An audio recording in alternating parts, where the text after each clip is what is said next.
Hi guys, Trev here from Spinewise, and I'm talking to one of my best mates here. We've been friends for more than 20 years now. Went to uni together. He's an amazing chiropractor.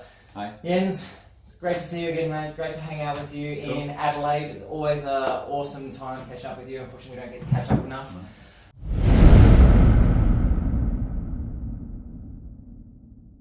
So we just want to have a chat today about health, and Jens is one of the most passionate guys I know about health. Has an amazing knowledge on all things that are health and well-being. We just want to have a chat today about where is our health at the moment as a general population, and why is it that our health is getting worse to a great extent, and what can we do about all this stuff. So we'll start talking about health. What does health mean to you? I think for the general population and for everybody in general, when you feel good, you have lots of energy, you're vibrant, you want to wake up and get out of bed and actually do something that you feel passionate about, that's when you're healthy. And then you can also start to have your dreams, and you can actually have good enough health to go and fulfill those dreams. And if you want to change to another direction or take up a new sport, the body is there, it's not going to limit you, and you're going to have the energy. You're going to have the energy to be a good dad, you're going to have the energy to be a good husband, you're going to have the energy to try new avenues in life, and that is generally health. Should you get a cut and you get a small infection, well, if you're healthy, the body will heal it, Yeah, Right. this is a really important point, because a lot of people get really confused with health, and they start thinking of health as almost like a sickness thing. Hey, I'm not sick, so therefore I must be healthy, and this is not necessarily the case, is it? It's kind of like health is more than just not being sick. No, I tend to think you can summarize it up very, very similarly. That before we get sick, there has to be a problem. And you have to be able to find out what are those problems, because let's just say pick one that we've all heard about, no one, God forbid anyone should have this, but cancer is going to have certain signs in the body. Now, you're going to have the signs way before you get symptoms and before you get all the worry. Until that point, you're living fine, but you're living a lifestyle that's making you sick and eventually gives you the symptoms. But cancer can be in the body for many, many years. So we've lived long enough on earth now to know what the lumps and bumps are and what the blood markers are and what people generally start to show up and say. But you can test for that way earlier. But why wait till you get sick to test for it early, and you find something, pick it up early, so then you have a chance to do what I said before, live and wake up and have energy and not have to have worries about yourself or your kids or your career or anything else. Yeah, being proactive is really, really important. We always tend to leave health until we start getting a quality of life change. I've heard Tony Robbins on a few occasions talk about this, and so for most people to make a change in their life and do this type of things, you either need inspiration or desperation, one or the other, and it's not until we start losing quality of life that we really start needing to be inspired or look for inspiration, or we become desperate to change our lives, whether it's a weight issue, whether it's someone who's been diagnosed with a terminal condition or had a stroke or something like that. We too often leave it to the last moment, and we kind of think in the absence of sickness that we're healthy, but nothing could be further from the truth, could it, really? I mean, it doesn't mean, whether you go to something simple that everybody can understand, you may have a tooth and it's changing colour, and you can see things that are happening in there that shouldn't be happening, but you don't have any pain, so therefore you ignore it until it gets through the enamel and you eat something cold or too hot, and you wake up and you start to have this permanent pain, and by then you start to say these words, if only I'd known. So I suppose some of the stuff we can talk about is what is it we only should have known, and that is the people we can then empower people with. So if you had only known, then you could have been healthy your whole life. If you'd only known to do this or only known to do that, you could have been healthy. So we don't change until we get the pain. That's to say, people move away from pain way more than they move towards pleasure. So if I have a knee pain and I can't walk and I can't run, let's say running is my super passion. I like running, but I'm not going to kill myself for it. But if I have knee pain, then I will do whatever it takes to get rid of that knee pain, to move away from pain. But if I have no knee pain, and you tell me, come and get checked out to make sure you stay good, that is not something psychologically I've been taught as a child, because if you go back to how we get imprinted in the imprint period, we get taught to do certain skills, and those are the programs that lie within us. So if my mum and dad never did anything preventative apart from brush their teeth, well, why should I? Because that was a program that was given to me, A, for survival, and B, for thrival. So all of a sudden, when someone comes in and says, hey, try and check this out, my radar's up and saying, why would I? He just wants my money.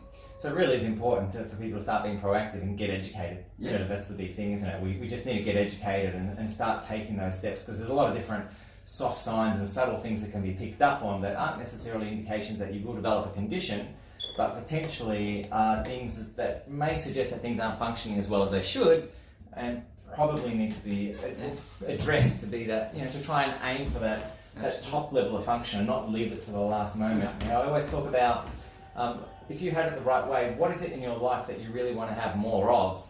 What are we trying to achieve in doing stuff? And quite often people don't think about that until they've lost something, which is a really, really big problem for a lot of people, isn't it? I would say after the 20 years I spent in practice, this is what people do with their health. Cross their fingers.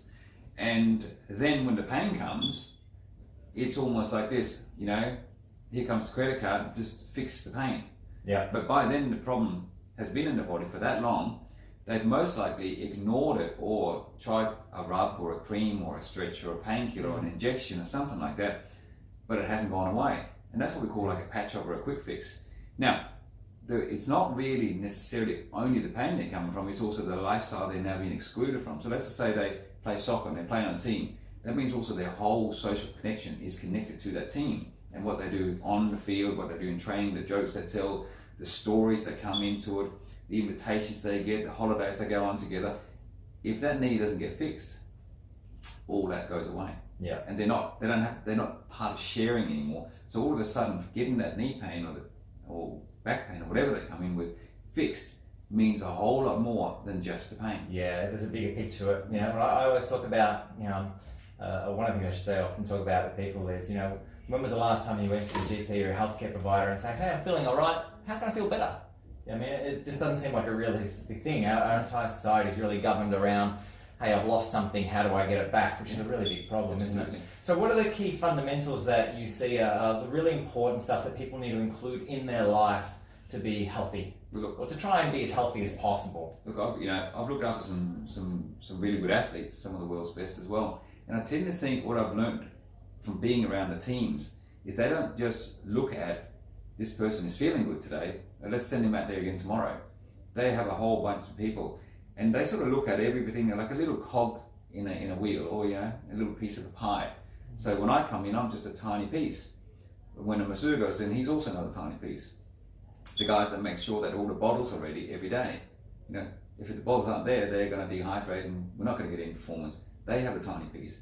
The manager for looking at the maps and how they're going to ride, that's a small piece. Working out the team tactics, everything fits in a small piece. So they've taken everything and broken it down to an actual science of how do we get the most out. And I think the biggest thing we can ask ourselves is this one. When was the last time you sat down and analysed your own life to figure out which direction you are heading? Because we all know that as we get older, unfortunately, a lot of people get very, very sick and a few don't. So one of the things I like to say to my patients is, well, when you decide to have a problem, I always happen to be here for you and always happen to be healthy. Because you've asked me the question, how do you always stay so healthy? Now I'll give you a little bit of insight to it. I've done what the big cycling clubs do. I've sat down and analysed what keeps me healthy, what gives me full of energy, what gives me a good night's sleep, and I do more of that. So I've actually analysed it. And, then I've sat down and worked out by changing my lifestyle. Last year I did the worst thing I ever did to myself. I took 4 weeks off getting adjusted just to see whether I was speaking the truth. And I can tell you, by the third week I was ready to throw in the towel because I was starting to feel low on energy. I wasn't comfortable enough sleeping, so therefore I wasn't sleeping. My workload was still the same. Okay, so my workload was the same, but I wasn't being looked after. And I can tell you, I'm never doing it again. Yeah. Especially now at the age of 48, where I still like to be active, still like to run a decently fast time when I run a 10k or a 12k or a 15k or a 5k. So that the standard I've set somewhere around 20 minutes, give or take a few seconds, is something I can maintain at a reasonably low level of training without injuries because I've taken the course that my patients would like to know to look after yourself. And it is just simply going in and doing some very basic things that the best way to describe it is if you take the emotions out of it, let's say you go to someone for advice, let's just say for legal advice. Should I not, get divorced, or should I not, buy the house or whatever? They will look at it from a purely non-emotional, decision. We're looking at data. Yeah. Whereas when you make your decisions based on emotions, the chance that you'll get it wrong is fairly high. And this is a big problem, isn't it? Because when we really ask people how they feel, what we're really asking is, emotionally, are you okay? Yeah. Because the word feel in itself is emotional. So when we ask them, how are you feeling today? It's kind of like, hey, I'm happy, so I don't have any pain, I can do all the things I want to do, so I kind of feel okay. So for a lot of people, they can be in chronic pain and having heaps of problems, but what ends up happening is they win test lotto, and all of a sudden their life circumstances change. They're not as emotional, all of a sudden they feel fantastic. Yeah. Where other people have the exact opposite thing happen, where they just had a terrible day, terrible week, things are going wrong in their life, and now all of a sudden what is just a little bit of a niggle is now, seems like it's the worst thing that's ever happened to them. Yeah. So when we're looking at all these pieces, you're right, I agree with this in a big extent, is that we have like little cogs that really form our health, and our fitness levels, our sleep quality, our structural health, our nutritional intake, our exercise regime, our stress control. All these things kind of come together to form this machine that regulates your quality of life. And that's really what we're talking about, isn't it?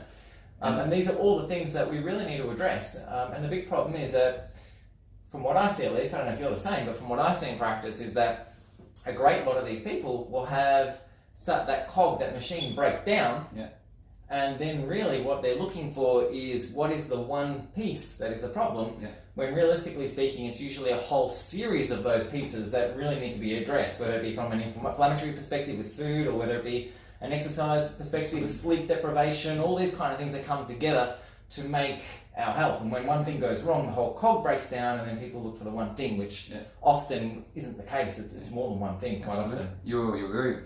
You're supposed to look at it. If you look at it as a wheel, okay, and you can divide your life into all these different parts, that has to be right.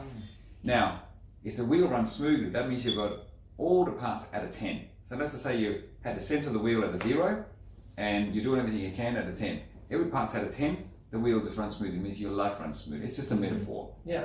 Okay.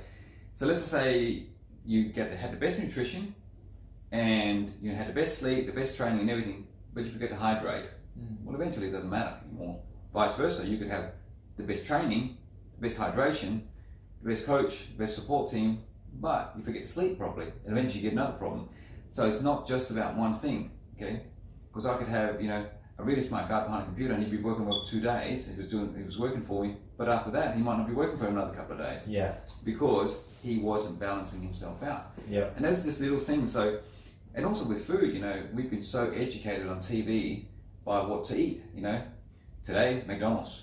Tomorrow Hungry Jack's. Domino's is easy. Look at the smell. Look at the happy people. Because we are simply just we get emotionally connected to these type of things, and marketing and the research around that marketing really has honed that down to a real science of how to engage our emotional limbic system into buying all that stuff, isn't it? Yeah. So I've got a couple of questions here from some people who have written in. Like always, if you have any questions or anything else, just comment below, and we'll get some of these answers, and we'll ask you any of these things. If you have anything you want us to talk about, or people want to interview, comment below, and we'll see if we can get all that organised for you as well. So first question is kind of a little bit of a hard one to answer, I guess, but you've been in practice for a long period of time, just like I have now, and we both had very, very successful and busy practices, and build rapport with patients very, very quickly, and understand them very, very quickly. So one of the questions I've got here is, so what do you see as the biggest issue with practitioners generally today in terms of how they deal with patients? When we're talking about this health thing, like what is the big thing that you see? The biggest thing that I've noticed over the years is very, very simple. You need to be on the same page as a patient. So when you sit down and you talk to a patient, you need to make sure that you are listening to what they're saying. Because if they're saying one thing and you have a ready script for them, like I see a lot of people, when you hear it's just the same way they talk always, your job is to tune in, and then from taking that case history and doing exams to work out can or can you not help. Because if you can help, then you can be 100% honest with them. But if you're always just jumping in with some script to sound professional, or even worse than that at some stages, don't even give a damn really, you're just a number. Yeah, just a number. So I think people, because it's a bit like the commercials on TV we were talking about before, people feel whether you care or not. And the questions you choose determines whether you care or not, whether you go in depth determines. And once you do a summary of what you've learned, you say, so you came in with X, Y, Z, and we found this and this, yes, I think I can help. What we'll do is these and these tests to confirm it's there.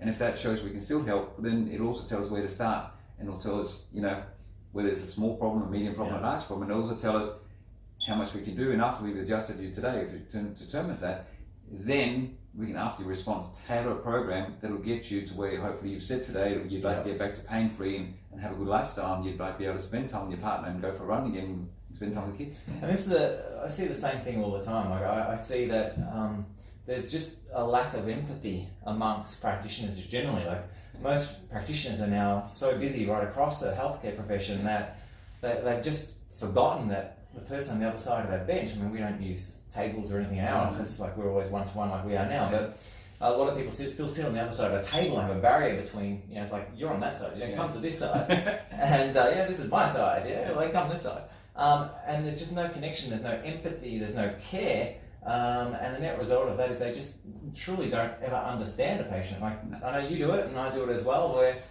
sometimes what people present with is not necessarily what they want. I had a lady going back a few years ago now who came in and saw me who, she said she wanted help with her menopause and she was suffering with hot flushes and she really wanted help with this. And we went deep on the issue, tried to understand it.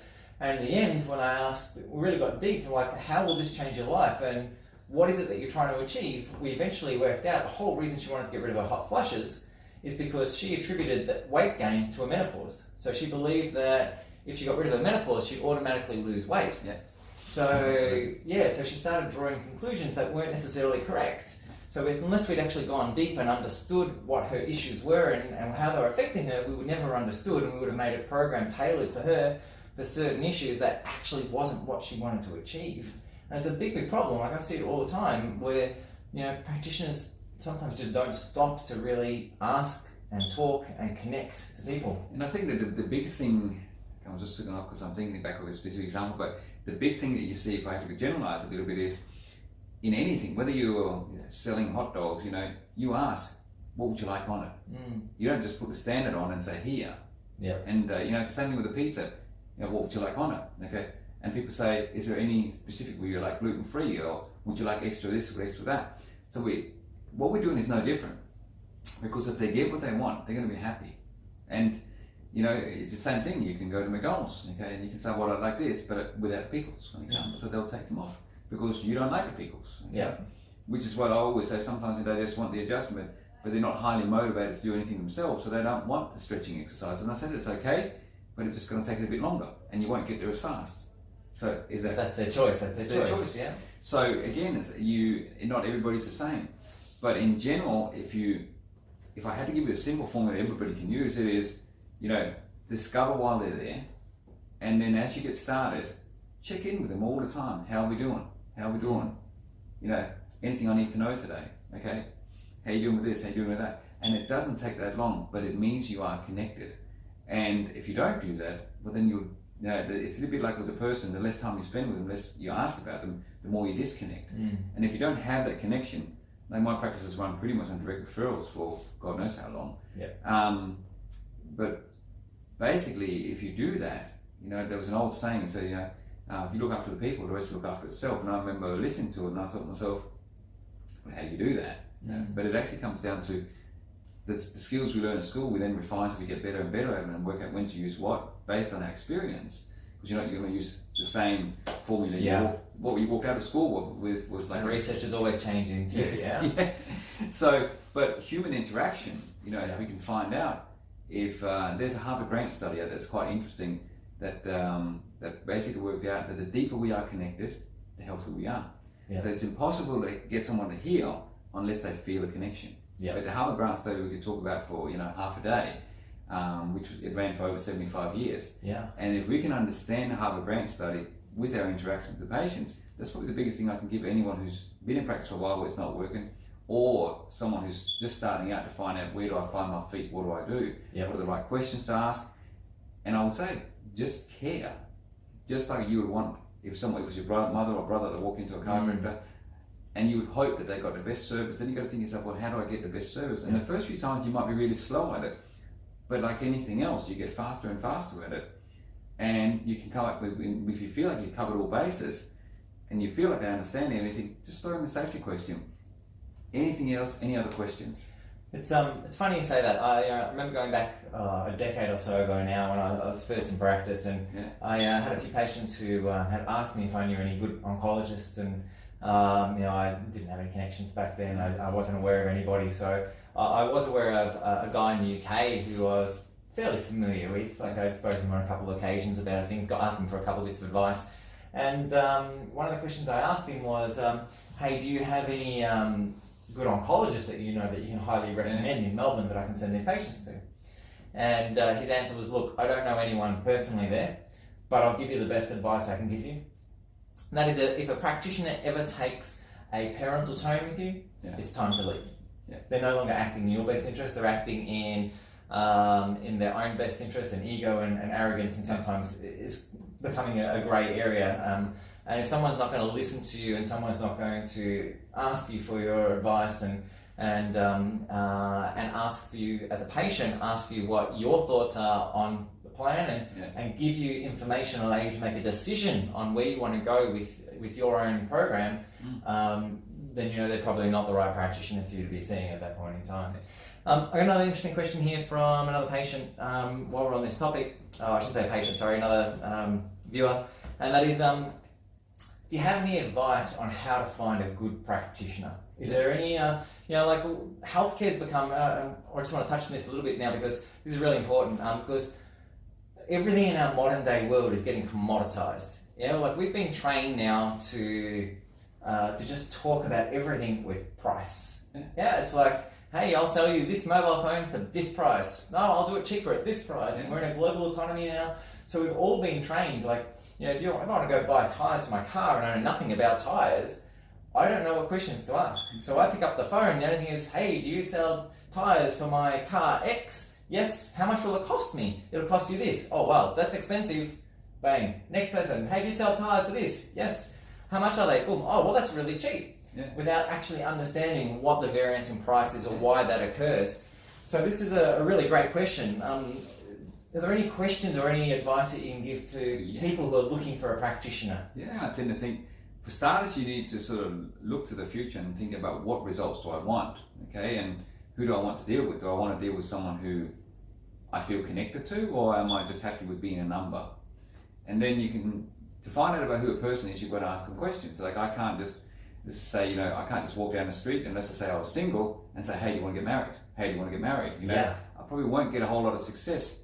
But if I meet someone and you say, hey, you look fit, okay? And so do you mind start dating first? You start the dating process. And a dating process is lots of questions and lots of interaction. So I suppose after a while, let's just say let's say you were shy and you're trying to work out how this dating process works, you find out what type of questions work, and you work out what type of questions don't work. And also you can find out which questions are the ones that kind of open up a person to explain a bit about themselves. So if you are calling up, whether it's a physio or you're calling up a masseuse or a chiropractor, they should know within, a straight, easy to answer voice. It should be very calm, because you don't want to deal with it, like you said before, someone who talks to in an authoritarian way. You actually want to meet someone that meets you like this. That you're not above them, and they're not above you or below. So we're just level, two human beings with the same rights. And you're looking to buy someone's service, but you want to know what the service is. So you ask the question, so Amy, how long have you been in practice for? I've had some issues, with some low back pain, and let's just say some mid back pain and some headaches, okay? And I haven't really been successful. Can you explain to me, just very short and sharp, or as long as you want, when I come to your office, what's my experience going to be? Yeah, that's a fantastic question to ask. And I think if you ask that question, what's my experience going to be? By the time you get there, if the experience is nowhere near the what I call sales, and then it's probably time to find someone else that actually says one thing and does the exact same thing, and not says one thing and does the other. Yeah, and this is really big. So one of the things that I'd have to say from my experience with dealing with a lot of practitioners through teaching and also through dealing with businesses and things like this is the value that the practitioner has will generally run through the business, their core value, so their belief system. So if the practitioner is going to be an empathetic, nice, caring person, you're probably going to find the person on the phone is going to be the exact same way, or vice versa. So when you pick up the phone and say you just damage your back and you're looking for a practitioner and you don't know who to do, I mean, most of us will go straight to Google and start typing in back pain or chiropractor or physio or whatever right near us to try and find someone. But we kind of, when we get to that point where we need to make that phone call, we kind of get stuck in the whole commodity thing of, what do I ask? do I just go to the cheapest person? Like, what am I going to get? And as I was saying before, like the value, or I shouldn't say the value, it's the wrong word, the core values that run through the practitioners generally run through the business as well. So if the practitioner is a caring person, most of the time the front of staff will be as well. So a few couple of things that you can look for, which I've seen, which are very, very important. Number one, does the staff care? Like when you pick up the phone and say, hi, I'm in pain, can you help me? Do you get a caring, empathetic person that responds to you, or do you get somebody who just doesn't care and they just want to book you in straight away without even knowing what your problem is? So that's the first thing I'd say. So use your gut feeling and work out, does this person have empathy or not? Second thing I'd say is understand what is the value. And the value isn't necessarily, am I going to get treated right then and there? The value is, am I going to get properly assessed and diagnosed? Because realistically, the diagnosis, and you've probably seen it as well, the diagnosis is the root of everything. Like, if you get the diagnosis right, there's a million different ways you can treat stuff. So if you don't have the right diagnosis, you can't fix it. So if you've sprained your ankle on the left ankle and they're working the right ankle, you're never going to fix it no matter what treatment you use. So the diagnosis is really critical. And the third thing that I'd really suggest people ask for, and this is kind of like a little bit of a off-sided one, is how does the team actually function? So it comes back to what you were talking about before. And another thing that you can, we talked about before, like, what questions do you ask to find out who am I going to be dealing with? If you go into a place and you felt like that was very, very quick, just pull back, because when we learned, you and I went to school, we learned to do first of all a thing called a differential diagnosis before we came up with the highest possibility. So we might find an area, we might say, oh, it could be a ligamentous instability, or it could be a trigger point, or it could be a meniscus to say it's a knee. Or it could be related to something else. So we check it out and we have our possibilities, and that's just the DD, differential diagnosis. Yeah. And out of that we come up with our highest possibility, which is our diagnosis, or there might be multiple in there. If you felt like it went a bit too quick, just pull back, and say, hey, look, I just want to know, what was your differential diagnosis? If they're just flown to a quick conclusion and treated you like you were just a number, you'll probably find out that they're going to have a hard time answering that question. And it's a little safety question for you just to carry as a question. And also the same thing when you call it ask staff. You can ask staff, what's the normal procedure that I would be going through? If they are well trained in care, they'll know. Because they're normally under care themselves, so they'll know they would have been through the procedure. They'll also know the most common questions that come up, and they would have learned to answer them with ease. Now, if everything fits into that, you feel at ease, and you don't have any sort of fear or doubts, or that gut feeling that comes up like, oh, I'm not quite sure, it didn't feel right, but I'm going to do it because I'm desperate. If none of that comes up, you're heading in the right place. Because again, as human beings, we go by feel. If I went to see you and I had a good experience, I feel good and I have a good feeling about recommending it to my friends, because I don't want to lose my friends, they're hard enough to find. Absolutely, yeah. So one of the things that I'd say is that good practices that are really in tune with patients, they show empathy, they care, and the big things that they'll do is they'll be happy to provide you with written outputs of your prognosis, your diagnosis, the differentials, what is the actual care plan, how many times will I need to come in, what are the things that are going to be covered during that plan. All these things are things that you should receive as a patient when you're going into a care program to allow you to make that decision. So even asking, will you get these things on the phone before you go in is a really, really important thing. And also stuff like, do they take x-rays? Yeah, one thing, how well do they get explained? Like, even beyond x-rays, just the whole, what types of assessments do you do? And also another thing, just maybe on x-ray specific, that if you get your x-rays explained to you, like, can you do that in an easy to understand manner that makes sense? Because when I see a set of x-rays, it makes so perfect sense to me. But have I developed my skills to such a level where once the patient has seen maybe a couple of examples, they can fully understand their own case and how it relates to what they came in and told me about, how it relates to the posture pictures, how it relates to the function tests, whether it's range of motion or cerebellar or anything else, and obviously where they've come in and where they hurt. So if it all makes sense to them, then that part of the brain that's just, that still has questions that needs answered can actually start to relax, and the stress that's in the body can start to go away, because we all know no one heals if they're stressed in any way, shape or fashion. So we'll get back to the health kind of thing, just to wrap it up here. We're running out of time. So when we come back to the healthcare thing, if you could give somebody 3 bits of advice to stay healthy, what would be your best 3 things you could provide? Best 3 things you could suggest rather than provide. I mean, the ones that I use for myself that is to stretch daily. Yeah. And also, like, we've been sitting down now for a little while. Normally, I would have stood up a couple of times just to stretch myself for 5 to 10 seconds. Yeah. Because what happens is our bodies adapt, which is why they're great machines. They adapt to the environment they're in. But unfortunately, it's not always good for our health. Yeah. Okay. And long term, if you asked anyone who's got degeneration in their spine, they said if you'd known how to prevent that, what would you have done? Well, I would have done it. So that's where education comes in. So stand up, do some stretching, drink plenty of water, because it literally makes sure that everything in the body functions well. We get dehydrated, we don't function so well, and get some sleep. There's plenty of get adjusted on a regular basis to make sure that everything can work in harmony. Those are just some of the easy things. I mean, there are many, many more, but those are the ones that we've talked about that are free and easy to do. That you can do yourselves. And obviously the last one I threw in there is see a chiropractor, because if you want to have healthy joints and you want to have a healthy body, all you got to ask yourself, is that what I want both now and in the future?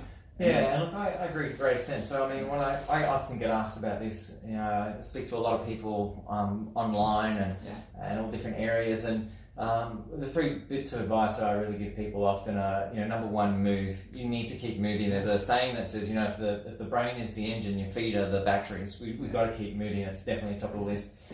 The second one is make sure we're eating and sleeping well. Good food with good recovery times is really essential. The third one, which I think is where most people go wrong, is you need a healthcare advisor.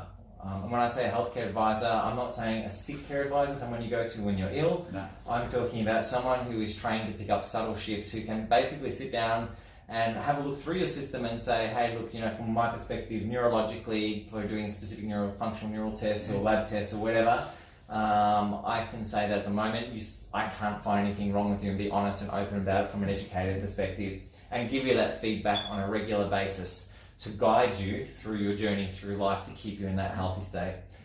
Anyway, indeed, mate, it's always great catching up with you, bud. Love hanging out with you, dude. Wish we did it more. We should do it more, absolutely. We just never get the chance today. It's awesome to catch up. Anyway, guys, if you have any questions or anything, comment below like always, and we'll get in touch. Catch you later, guys. Bye for now.